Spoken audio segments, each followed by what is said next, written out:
Hi everybody, and welcome to video 1 of our Pump 101 video series. My name is Emily. I'm one of the diabetes educators here at Children's Minnesota, and this video series is dedicated to learning all about insulin pump therapy, what insulin pumps are on the market, and helping you make a decision if you'd like to pursue insulin pump therapy. So let me get my PowerPoint shared with you and we will get learning. Okay, we're going to go full screen, and this is video 1. So this is all about our pump ordering process here at Children's. So first things first, we do have to go through our disclaimers and confidentiality protections. Don't worry, I'm not going to read this line by line, but do know that this is here at the beginning of the slideshow in case you'd like to reference back to it. All right, next up, how do I get a pump at Children's Minnesota? So the first thing we have to do is we have to complete our Pump 101 video series. And congratulations, you've come to the right place. This is video 1 of the series. There are multiple videos in this series, and you do need to complete all of the videos in order to move forward with ordering an insulin pump.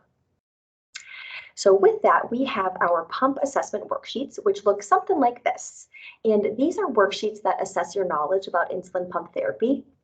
They are required in order to move forward with ordering an insulin pump. An optional thing is using our pump and sensor options handout, which looks a little something like this. This gives you an overview of the different pump models on the market right now. Both of these tools are available in multiple locations. They are located here on our resources page right by this video. They're also available in clinic. We can print them off for you if you'd like a hard copy, and we can also send them to you via My Children. So we can just attach that to a message, excuse me, and send that on your way. So starting over, step 1, watch our video series. Step 2, complete the pump assessment worksheets. These have to be completed and submitted to the diabetes educators for review. And you can send them in as an attachment to a My Children's message. That's honestly the best way. We'll get to it the quickest and see it the soonest. But you can also mail it in. You can drop the worksheets off in clinic, or you can fax them to us. Our fax number is on the screen there. Now, if you have not stopped and gotten these worksheets yet, you will want to get them right now. The worksheets do have fill in the blank portions that you fill out as you're watching the video series. So completing them after watching the videos will be very difficult. So I would recommend pressing pause and getting those printed out if you have not already. After we have received your completed worksheets, the diabetes educators will review them and will reach out to you with any corrections or modifications that we may have after looking at your answers. After this, we will request clinician approval to order. We cannot order a pump if we do not have clinician approval. And a little thing to know is we also cannot order a pump if it's been longer than 3 months since your last appointment. So if you are watching these videos and you're like, oh no, I was last seen 6 months ago, we will not order a pump until you are seen again. You can go ahead and watch these videos if you like. However, there's no guarantee that you'll receive clinician approval at your next appointment. So just keep that in mind before you proceed through this process. Once we've submitted the order, it can take up to 2 to 3 months to receive your pump. This is all pending insurance. Oftentimes it goes faster. This is the very, very long time frame that we are stating, just to give you some good expectations. It usually goes faster, but it can take a few months to officially receive your pump. Once your pump is in your hands, you'll need to contact the diabetes educators to set up a pump safety and dosing appointment. This appointment is with your nurse practitioner that you see, and it can be completed in clinic or via telemedicine. The purpose of this appointment is to review the pump safety details that we're going to talk about in class, but review it right before starting that pump so it's fresh in your memory. And then the nurse practitioner will also help you create insulin pump starting doses. After this appointment, you'll meet with the pump trainer from your actual pump company. And this can be coordinated to be the same day if you like. It is pending the availability of the pump trainer. However, it is something you can try to do, but it is 2 separate trainings. The first is with Children's, that's your pump safety and dosing. The second is with the pump trainer, and that's your pump start. After you have started your insulin pump, we do want to see you back in clinic in about 2 to 4 weeks. And this can be in clinic or via telemed, and it's really just to evaluate how the pump is going for you. We typically need quite a few dose changes right after starting insulin pump therapy, and so that's why we schedule this post-pump start follow-up. Now, little thing to know too is once you're on an insulin pump, we will bill your insurance for the pump download and interpretation at appointments and for blood sugar reviews. And at appointments, this will get covered by insurance. Typically for blood sugar reviews, it will be as well. But just note that it will get billed to your insurance that we're downloading and interpreting technology. Okay, how do I know if my child is ready for an insulin pump? A lot of time parents get very excited about insulin pump therapy and they really want to get started. But it is very important that you have your child's have their point of view in mind as well, because they are the ones who are wearing that actual pump. So big thing is that they actually want the pump themselves. They also need to be willing to wear a device 24/7. And so if they're not already on a sensor, it oftentimes is a good idea to get started on a sensor just to make sure they are tolerating wearing a device on their body 24/7. Another thing is that they want to be open to sharing with others that they have diabetes. The reason for this is that diabetes is often an invisible disease. People don't know that you have it. There's no outward signs. However, when you start using diabetes technology, such as pumps and sensors, it becomes much more visible to the outside world that there's something going on with you. And it is not uncommon for strangers to ask you what that is on your arm, what that is on your belt loop. And so we want to be able to feel comfortable talking to people about that. We also want to make sure that your child is willing to do frequent blood sugar checks or wear a sensor. And this is because when we're wearing a pump, it is technology and it can fail. And the quickest way to find out if a pump has failed is by checking a blood sugar, because we'll see the blood sugar rising unexpectedly.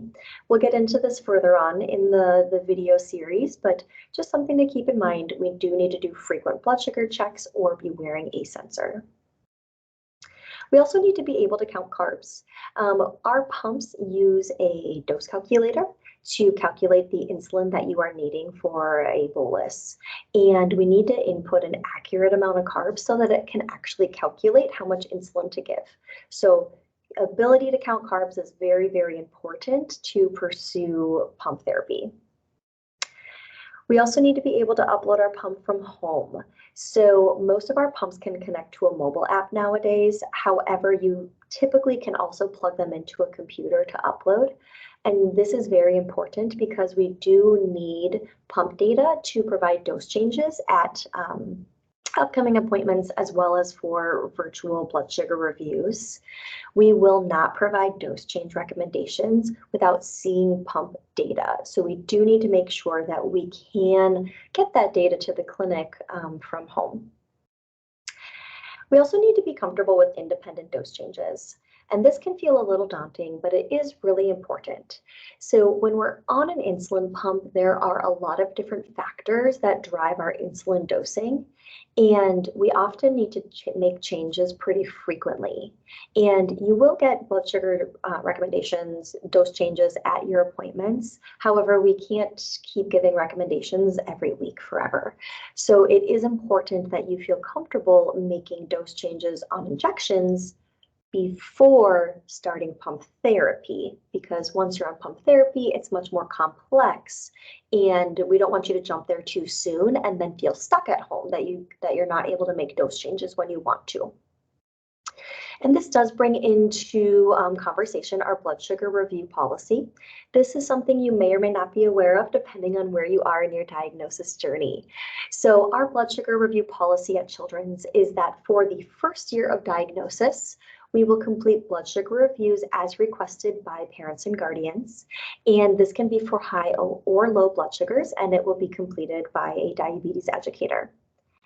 After we've hit that 1 year mark of having diabetes, you've had your first diaversary, then the blood sugar review will be done at your clinic appointments. And if you are wanting additional dose changes between those appointments, it will be completed by a nurse practitioner and will be billed to your insurance. The only time that we would not do this is if you're having consistent low blood sugars, then we'll have that reviewed by an educator and do that free of charge. Now, with an insulin pump, if we are new to insulin pump therapy or we're starting a brand new insulin pump to us, then we have a 2-month window where the educators will provide dose change recommendations per your request. And then after that 2 months, then it falls back into the billable blood sugar review between visits. Now, this sounds very confusing. I totally get it. We're happy to explain this process again, but I just want to point it out so that you understand the importance of why we need to feel comfortable making independent dose changes on injections prior to moving to pump therapy. Okay, next slide. Okay, which pump is right for me? Getting a little ahead of myself, don't worry, we're going to go through the different brands. But the way we want to figure out what pump is right for us is first completing our Pump 101 video series. Again, you're here, you're getting started. And at the end of the video series, there's a couple of videos called the All About videos. So it'll be all about the various pump brands. And so at the bottom, these are the 3 brands that are available on the market right now. We've got Medtronic, we've got Tandem, and Omnipod. And so you can watch each individual video to learn more about that specific pump. You can also go to each pump's website to learn more about the pump and the different algorithm and things they have to offer on that pump therapy. And then you can also check out their simulator apps on your phone. And these are pretty cool. It gives you practice navigating the pump as if it's your own. I also recommend reaching out to the various pump companies' representatives. They can really delve into the ins and outs of each of these pumps, and they can also talk to you about insurance coverage or at least give you a basic idea of what coverage would look like for you. And then this is one time that I also will recommend social media. Social media has boomed in the diabetes world. There are a lot of diabetes influencers out there, and it's actually a pretty neat and supportive world. And when we're thinking about going into insulin pump therapy, it can be helpful to look up hashtags of the insulin pump brand that you're interested in and looking at what do real users say about this pump. What does it look like on them? How are they wearing it? How are they managing it? And this can help you visualize what your life would look like with an insulin pump. Okay, quick note about insurance, because purchasing a pump is a pretty big deal. So insulin pumps do have a 4-year warranty. So when you purchase that pump, you have 4 years to get replacements and fix any issues with it if it were to malfunction, and that warranty is pretty locked in. And insurance is pretty picky about warranties. They do not like paying for a new pump when you are still within warranty. So just keep in mind, it's a very big decision when you're choosing an insulin pump because this is a 4-year decision. And something to note too is if you choose or if you want to change insulin pumps within that warranty, there is no guarantee that we will order that pump for you. It is actually our policy not to do that unless there's some weird caveat with your insurance, which is really atypical. So this is a big decision. Keep that in mind. So with that, I had previously mentioned that you can reach out to the insulin pump company representatives. Here is all of their contact information. You can revert back to this after looking at the different pump videos so that you can figure out which pump you want to look into and which rep you want to talk to. If you do want to talk to insurance about the coverage of insulin pumps, I actually recommend not doing so. When you call in, your customer service representatives you're speaking to, they don't understand the billing process, and they're simply looking at essentially a Word document of things that are covered and not covered. And a lot of times when you order a pump, there is a special approval that needs to be put into place. And when you just talk to the front customer service person, they don't realize that. So if you want to, you can call insurance, but honestly, it's better just to order whichever pump you prefer, and then we'll just go from there. Okay, so after you've ordered your pump, it's important to think about when do I want to get this started and who's going to get trained. And we do recommend that at least two people are trained on the insulin pump. And we recommend at least two adults other than the pump user. And that way you can troubleshoot together, you can bounce ideas off each other, and one person isn't just getting burned out doing all of the diabetes cares. Something to know is that as your children grows more independent, it can be easy to kind of slack off and stop overlooking or overseeing what they're doing. And really, you want to remain engaged. There are times that you may need to assist with pump use or help coach them through something with their pump, and so it's important that you do remain engaged. We recommend doing either daily or weekly check-ins as your child becomes more independent. And then you should also be practicing using that pump so you can step in as needed. Now, there are times that we will actually recommend that the caregiver take over insulin pump practice. And this might be because the child is depressed or ill, or they're not following through with healthy diabetes behaviors. And so we ask that a guardian take over to make sure that their body is getting what they need. So kind of really the big picture here is we want multiple people trained and we want multiple people staying active in cares ongoing. When you get your pump and you're going to get started on it, you want to make sure you are timing this with a time in your life that promotes good learning. We have a lot of new knowledge, a lot of new skills to gain when you start an insulin pump.